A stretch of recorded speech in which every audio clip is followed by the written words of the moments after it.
Salut la team, j'espère que vous allez bien.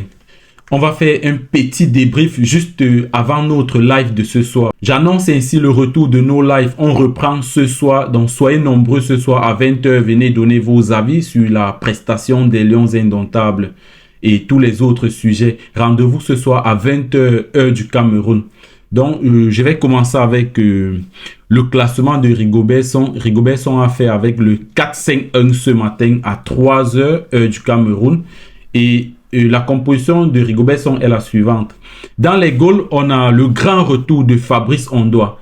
Ça faisait déjà 2 ans, Fabrice Ondoa n'avait pas été appelé.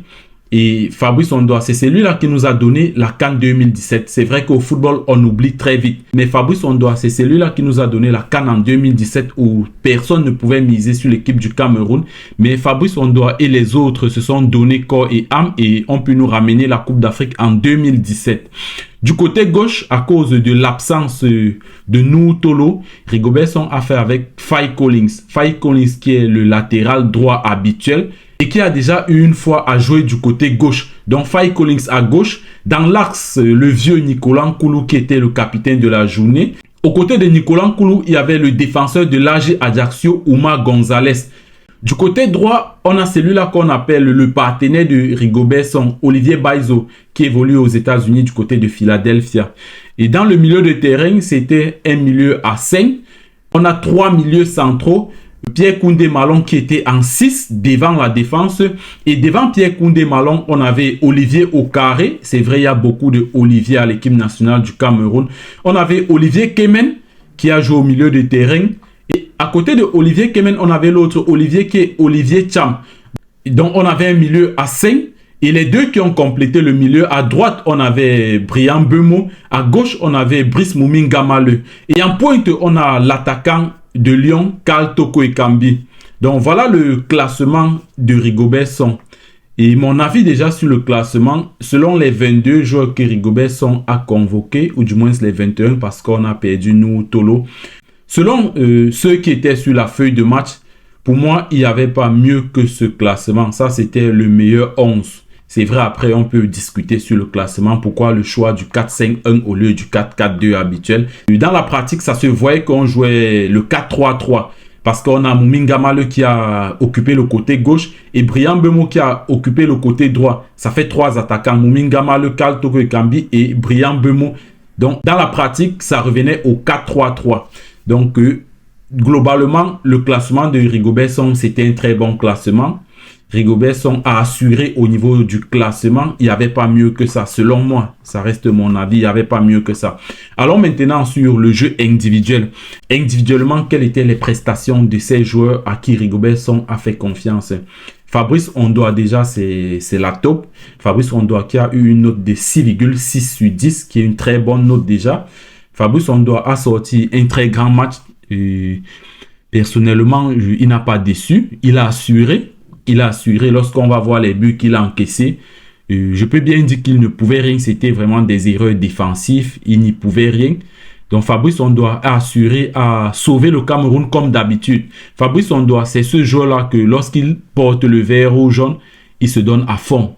Il est différent. Les gens vont se demander pourquoi il n'arrive pas à signer de bons contrats ou de grands contrats comme son frère Onana. Fabrice Ondoa a cette particularité-là que lorsqu'il porte le vert ou jaune, il joue vraiment avec son cœur. Et hier encore, Fabrice Ondoa a démontré que lorsqu'il a le vert ou jaune, il se donne à fond. Et devant, on arrive au niveau de la défense. À gauche, Faye Collins est resté, je dirais, il a fait quelques erreurs, mais dans l'ensemble, c'était pas mal. C'était pas mal, c'est vrai, il n'a pas une très bonne note parce que le but est, on peut dire, passé par lui. Faye Collins a une note de 6,3 sur 10. C'est pas ma note, c'est la note d'un site sportif. Il a une note de 6,3 sur 10. La défense centrale, on a Nicolas Nkoulou et Oumar Gonzalez. Je crois que nos 2 buts viennent d'une erreur ou bien de 2 erreurs défensives. On peut comprendre que c'était la première fois que ces deux joueurs jouaient ensemble. Nicolas Nkoulou et Oumar Gonzalez, c'est vraiment deux générations différentes. Oumar Gonzalez a un autre style de jeu, contrairement à Nicolas Nkoulou qui est, disons-nous les vérités, qui n'est plus le même Nicolas Nkoulou qu'on a connu il y a 5-10 ans. C'est plus le même joueur. C'est pourquoi on a eu des soucis au niveau de la défense. Lorsqu'on veut parler des deux buts, les deux buts viennent clairement de la défense. C'est vrai pour le deuxième, il y a d'abord une erreur d'un certain milieu de terrain. Mais après, qu'est-ce que la défense fait? Comment est positionnée cette défense? Donc, cette défense, pour moi, cette défense n'a pas tenu. Si Fabrice Ondoa a pris les deux buts là, c'est parce que la défense n'a pas tenu. Il y avait un gros souci d'alignement. Les deux joueurs là, ça ne marchait pas. Oumar Gonzalez, aujourd'hui, c'est un joueur qui a, pour moi, il a assuré, même si je vais dire globalement, les deux, ça ne tenait pas. Mais Oumar Gonzalez a assuré. C'est un défenseur qui est capable d'aller au charbon, qui est capable de poser lorsqu'il faut poser. En fait, c'est un défenseur plein d'avenir. Il y a plein d'avenir pour Oumar Gonzalez à l'équipe nationale. Et je l'avais dit depuis l'année passée. C'est même très tard. Moi, je trouve cette convocation un peu tardive parce que tout comme Christopher Ho s'est imposé déjà à l'équipe nationale, pour moi, Gonzalez, ça devait aussi être la même chose parce que c'est l'année passée que je fais une vidéo sur lui. Lorsqu'il quitte de la Ligue 2 avec l'AG Ajaccio pour la Ligue 1, j'ai fait une vidéo pour présenter ce joueur qui fait une saison monstrueuse. C'est vrai, cette saison avec son club, c'était pas trop ça globalement parce que l'AG Ajaccio n'a pas fait une magnifique saison. Mais individuellement, Oumar Gonzalez, c'est un costaud défenseur. À l'avenir, peut-être, on peut essayer Oumar Gonzalez avec Christopher Ho ou encore Oumar Gonzalez avec Jean-Charles Castelletto. Bon, après, c'est à Rigobert son devoir. Mais pour moi, Oumar Gonzalez a convaincu. Du côté droit, on a Olivier Baizo qui n'a pas fini le match, qui est sorti à la 55e minute. Moi, je ne suis pas surpris de sa prestation. C'était pas trop ça. Olivier Baizo a malheureusement la plus petite note. Il a une note de 6,1 sur 10. Et je ne suis pas surpris parce qu'on connaît le joueur, on connaît les qualités du joueur, donc il ne peut pas jouer plus que ce qu'il connaît. Olivier Baizo a été égal à lui-même, il a joué ce qu'on sait de lui. Bon, malheureusement, il n'a pas fini le match, il a cédé sa place. On revient au milieu de terrain, on a ce joueur qui pose toujours des questionnements, Pierre Koundé Malone. C'est un joueur qui est très enthousiaste, c'est un joueur qui est plein d'énergie. Pierre Koundé Malone a une note de 6,5 sur 10. Il a fait un costaud match jusqu'à, je dirais, à la 94e minute où il perd ce ballon, où il veut faire ce sombrero devant la surface. Lorsqu'on revient sur les images, on se rend compte que c'est à cause de lui que le Cameroun sort avec un match nul. On aurait pu gagner ce match 2-1. Mais sauf qu'à la 94e minute, Pierre Koundé Malone, qui est plein d'engagement, nous fait un sombrero devant la surface. Et ce genre d'erreur, ça ne pardonne pas. C'est-à-dire, il a fait un baptême qui est monté à près de 7 mètres. Le ballon en redescendant, il ne pouvait plus. Il était déjà acculé par l'adversaire. Et on a récupéré le ballon. Fabrice Ondoa ne pouvait rien. Après, derrière, j'accuse aussi la défense. Comme je disais tout à l'heure, la défense a eu ce souci de positionnement. Après, certains peuvent accuser Faye Collins qui est peut-être en retard. Oui, Faye Collins est en retard parce qu'on a le ballon. Pierre Koundé Malone a le ballon. Au lieu de dégager, il ne dégage pas. Il fait ce sombrero qui monte très haut. Après, l'adversaire récupère le ballon et directement, ça se paye cash. Et Fabrice Ondoa a encaissé ce deuxième but qui fait que le Cameroun sort avec, en quelque sorte, une tête baissée parce que c'est un match qu'on gagnait normalement. Donc, cette erreur nous a coûté cher. On sortait de ce match avec une victoire. Aux côtés de Pierre Koundé Malone, on a Olivier Kemen. Pour moi, Olivier Kemen, c'est la révélation en fait à l'équipe nationale. Sur l'air Rigobert Song, je peux dire que c'est l'homme de main de Rigobert Song. Si Rigobert Song lui-même ne s'est pas rendu compte, aujourd'hui il doit se rendre compte que Olivier Kemen, c'est celui-là sur qui il faut compter. Il faut miser sur ce joueur. Parce que c'est un joueur qui est plein d'engagement, qui se donne à fond. Lorsqu'on voit notre premier but, c'est une récupération au milieu de terrain et il fait une passe longue. Cette passe longue qui nous amène le premier but de Brian Mbeumo. Donc Olivier Kemen, pour moi, aujourd'hui, c'est qu'on gagne. Sur les Rigobert Song, ça fait partie des trucs qu'on va retenir de Rigobert Song. Si un jour il part, on va retenir qu'il nous a amené Olivier Kemen. Très bon joueur qui est égal à lui-même, pour ceux qui le connaissent bien, qui est égal à lui-même, qui sort toujours des costauds matchs. Olivier Kemen a eu une note de 6,7. Aux côtés de Olivier Kemen aussi, on a l'autre Olivier Cham, aussi égal à lui-même. C'est vrai, c'était pas trop ça. Olivier Cham, c'est un joueur plein de talent.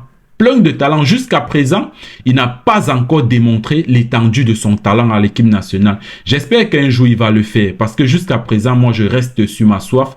Olivier Cham, c'est pas encore ça. Même si aujourd'hui, il a fait un match passable, avec une note de 6,5. Mais on attend encore plus de Olivier Cham. Il faut encore plus qu'il s'implique. Il doit encore plus s'impliquer à l'équipe nationale. Et sur les côtés, je vais commencer par Brice Moumingamale qui a aussi eu une note de 6,7 qui est, je dirais, la troisième note, 6,7 sur 10. Brice Moumingamale, c'est pas trop ça. C'est pas trop ça parce qu'il joue le championnat russe. Le championnat russe avec tout ce qui se passe, le niveau n'est pas ça. Je crois que Brice Moumingamale, s'il retrouve vraiment un club compétitif, Moumingamale peut nous donner plus que ce qu'on attend de lui. Mais sinon, globalement, Brice Moumingamale a fait un match aussi passable, comme beaucoup de joueurs. Du côté droite, on retrouve Brian Bemo. J'aime souvent dire qu'il y a deux Brian Bemo. Il y a un Brian Bemo qu'on a lorsqu'il joue à Brentford et un autre, peut-être sa photocopie qui porte le vert ou jaune qui joue avec l'équipe nationale. Mais aujourd'hui, je suis satisfait parce que on a retrouvé Brian Bemo. Non seulement parce qu'il a marqué, mais Brian Bemo a sorti un costaud match. Il a beaucoup essayé. Brian Bemo a beaucoup porté le ballon. C'est ce qu'on attend d'un joueur comme lui parce qu'il a les qualités techniques. Il est plein de qualités. Et aujourd'hui, Brian Bemo nous a montré en fait de quoi il est capable. Il a la meilleure note qui est la note de 8,3 sur 10. Donc Brian Bemo a sorti, nous a fait du Brian Bemo de Brentford. En pointe, on a Karl Toko Ekambi. Karl Toko Ekambi qui est réduit. C'est plus le même Karl Toko Ekambi depuis peut-être un an. C'est plus le même joueur.